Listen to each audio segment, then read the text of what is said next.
Assalamu alaikum brothers in Pakistan and beyond. Welcome back everybody to Inside a Madrasa. So we are here in Media and Technology Lab in Bakstan that's dubbed as the Bluetooth Hub. Strange? Yeah. So here we have got the PCs that are used by students to learn different type of programs that includes graphic designing, video editing, audio production, media stuff and all.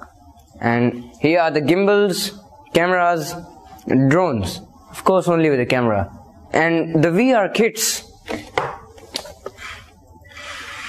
It's so dark, I guess they're off. So here the students working already with Arduino robots, and here are the robots.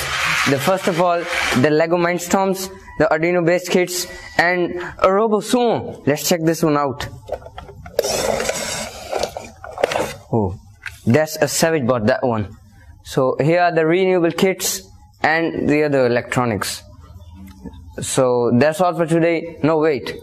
I'd like to invite our Minister of Science and Technology, Mr.